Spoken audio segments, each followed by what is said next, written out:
Ladies and gentlemen, dear friends, I am delighted to see that the Shanghai Public Relations Association attaches such a great importance to green development.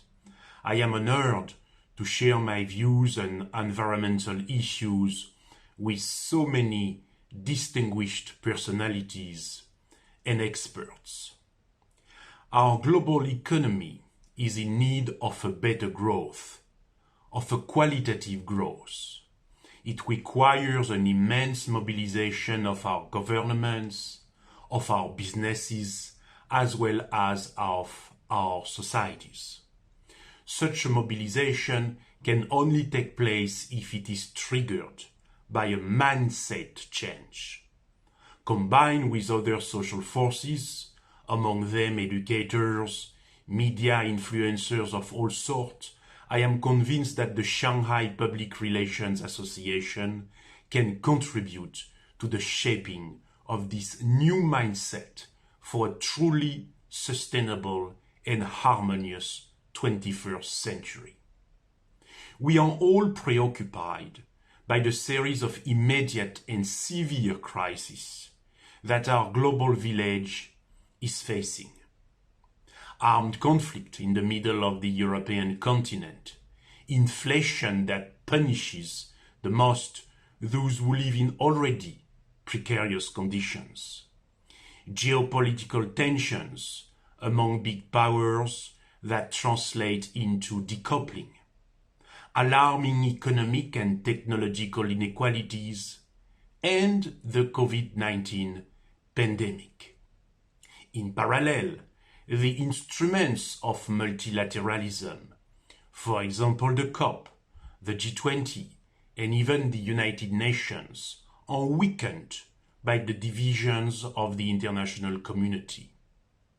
It is obvious that immediate security issues distracted the Bali G20 summit from longer-term economic, social, and environmental good planning. Some forces are even acting to simply undermine multilateralism. We have all witnessed America's regression into unilateralism in 2017. It would be a mistake not to consider the possibility of it coming back in 2024 or after. In such a context, there is a risk for the fight against climate change and biodiversity loss to be deprioritized. It would be tragic since these two interconnected phenomena constitute a threat to mankind. They do not endanger one region or one country. They imperil all of us. Allow me here to quote French thinker Bruno Latour, who sadly passed away 2 months ago. He wrote in Down to Earth, Politics in the New Climate Regime that, I quote, the new universality consists in feeling that the ground is in the process of giving away, unquote. When climate change and biodiversity loss are not themselves the cause of the more immediate crisis, they complicate the process to solve them. So, let us focus on the extreme challenges of the Anthropocene, an era that is broadly defined by human impact on Earth's geology and ecosystems. I also suggest that we conceive it as a dangerous moment in our collective history characterized by disharmony between man and nature. Of course, the Homo sapiens is a highly successful species with its 8 billion humans. It produced languages, philosophical systems, arts and sciences. In other words, it gave birth to civilizations. However, in its most recent development, especially in the centuries following the Industrial Revolution, this species has degraded the environment from which it has emerged. For its own long-term benefit, mankind has to abandon destructive anthropocentrism and put back the environment in a position of centrality. It has to act as a gardener of the biosphere that is the condition of its existence. It is widely known that because they are too dependent on fossil fuels, our economic activities are simply not sustainable. Global warming forces population to migrate, disrupts agriculture, and creates also hardships for people inhabiting large cities. The October 2022 UN Climate Change Report states that we are heading towards a 2.5 degrees warming. For the scientists of the Intergovernmental Panel on Climate Change, IPCC, this is simply a catastrophic level. The 2015 Paris Agreement aimed at limiting the increase to 1.5 degrees. This year, Europe was impacted by its worst drought in 500 years, and the US and China were also deeply affected. Pakistan has seen its worst flood ever, killing almost 2,000 people and bringing estimated losses worth $40 billion. The floods were caused by heavier usual monsoon rains and melting glaciers that followed a heat wave. Nigeria suffered also from floods that displaced 1.4 million people. According to the UN Food and Agriculture Organization and the World Food Programme, Nigeria faces a high risk of hunger. The list could sadly go on. One should remember that changes in climatic conditions have been linked in the past with falls of entire civilizations like those of the Maya or Angkor. While we all understand that we need to halt our addiction to fossil fuels, the reality is that in 2019, 84% of primary energy consumption came from them. Although renewable energy from sunlight and wind has become increasingly available, it is in my eyes a massive transition towards green finance that would be conducive to reach a net zero economy. By some estimates, reaching net zero by 2050 would require investments amount to 9.2 trillion annually. This is 2 times the GDP of Japan, the world's 3rd largest economy. Private financial institutions, asset management firms, pension funds, multilateral development banks have to act taking into account the imperative of sustainability. This has to be done without greenwashing. The Net Zero Banking Alliance is certainly a progress, but it currently only represents 40% of global banking assets. Aware of the crucial role of capital, we made green finance the key theme of our second dialogue in the framework of the China-Europe-America Net Zero Transition Platform, a mechanism that my colleagues and I have established. We will continue the effort, and you are all welcome to join the movement. Here, the fact that China and the European Union show good coordination level is encouraging. In 2020, both parties set up a working group dedicated to identifying a common ground taxonomy. The comparability and interoperability of taxonomies across jurisdictions are key to the identification of environmentally sustainable investments. Besides, carbon pricing is rightly held by economists as one of the most cost-effective tools to decarbonize our economies. As of October 2022, there are 68 direct carbon pricing initiatives implemented in 46 national jurisdictions around the world. The increasing centrality of this policy instrument, as shown by COP27, is a good sign. Green hydrogen has certainly a huge potential in the energy mix of the future, but I personally believe that nuclear energy is also a powerful tool to achieving the decarbonization of our economies.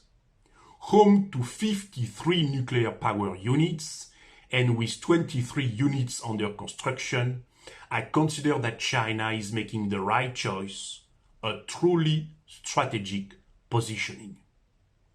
The success of the International Thermonuclear Experimental Reactor, a project in which China, the EU, Japan, Korea, Russia and the US are involved, could become also a source of progress. The work on nuclear fusion in Hefei is also promising. Artificial intelligence can contribute to climate change mitigation through energy efficiency or by reducing emissions from transportation, industry, and agriculture. By improving our ability to predict extreme weather events, AI can also help us adapt to the impacts of climate change. It is obvious that technology to fight climate change is available. At the global level, what is still lacking is the collective awareness, will, and effective mobilization beyond rhetoric or posturing, and much beyond the 30,000 participants of the COP27. The fight against climate change and global warming has to be coupled with the protection of biodiversity. The sixth mass extinction of species that is sadly taking place in the Anthropocene is much higher and faster than at any time in human history. We, collectively, are global super predators. The Executive Secretary of the Intergovernmental Science Policy Platform on Biodiversity and Ecosystem Services, Anne Larigauderie, summarizes the situation, I quote, "We are currently in a systematic manner exterminating all non-human living beings," unquote. The COP15 Biodiversity Conference offers the world an opportunity to reach a major agreement to protect nature. It has to be a success, reminiscent of the Paris moment. We are all affected by the COVID-19 pandemic. Let us not forget that the IPBES has established links between biodiversity loss and the increase in pandemic risk factors. The World Leaders Summit Action on Forests and Land Use in 2021 can be considered as a success on the path to fight deforestation. The Forests and Climate Leaders Partnership that was launched at COP27 commits to halt and reverse forest loss and land degradation by 2030. It is another step into the right direction. The Anthropocene is also marked by water scarcity. 500 million people in the world face severe water scarcity all year round. Actions are needed so we reach the 6th UN Sustainable Development Goal, clean water and sanitation. Besides the availability of technology to tackle environmental challenges, another source of hope is the fact that China is on the path towards green development. Due to the size of its population, of its economy, due to the extent of its international projection, China's actions have global consequences. In 2020, while addressing the UN General Assembly, President Xi Jinping announced that China will aim to hit peak emissions before 2030 and carbon neutrality by 2060. The report to the 20th National Congress of the Communist Party of China stated that the country has in the past decade acted, I quote, on the idea that lucid waters and lush mountains are invaluable assets, unquote. For the years ahead, this same report affirms that China's modernization is, I quote, the modernization of harmony between humanity and nature, unquote. It has also to be noticed that the report insisted on the necessity for China to keep a global mindset. I quote, we must maintain a global vision. The Communist Party of China is dedicated to pursuing happiness for the Chinese people and rejuvenation for the Chinese nation. It is also dedicated to human progress and world harmony, unquote. Therefore, it is my conviction that China's own mobilization for green development can serve as a catalyst for a broader mobilization. A very concrete example is the electric vehicle market. In 2021, 52% of the sales were made in China. In this field, China is simply showing the way to go. The intelligence of Homo sapiens allowed the rise of civilizations. Its wisdom should take it always closer to one global ecological civilization. Such a global ecological civilization would constitute a progress of considerable significance. For such a transformation to become a reality, both a profound mindset change and renewed international cooperation are prerequisites. In the triptych China and the world that I had the honor to produce over the past 3 years, it appears clearly that source of global progress in our century depends very much on Sino-Western synergies. It is certainly true in the field of ecology. Ladies and gentlemen, I hope you positively receive my message. Yes, it is possible to transform what is a threat to mankind into an opportunity for global progress. The effort of re-harmonizing the interactions between man and nature starts now in our minds, in our decisions, and in our actions. At the 2009 COP in Copenhagen, developed countries agreed to mobilize $100 billion a year by 2020. They are still failing on this. The concept of loss and damage, the idea that rich countries having emitted the most planet-warming gases should pay poorer countries that are now suffering from climate disasters, is one of the core principles of climate justice. Antonio Guterres, United Nations Secretary General, in his remarks to the opening of COP27 rightly affirmed, I quote, "Humanity has a choice, cooperate or perish. It is either a climate solidarity pact or a collective suicide pact," unquote. An ecological civilization established at the global level would take us closer to a community of shared future for mankind, or to use a classical Chinese concept, closer to the great harmony, Datong. It is the vision of this great harmony, coming from the depths of the Chinese civilization, that inspires my remarks today. Thank you for your kind attention.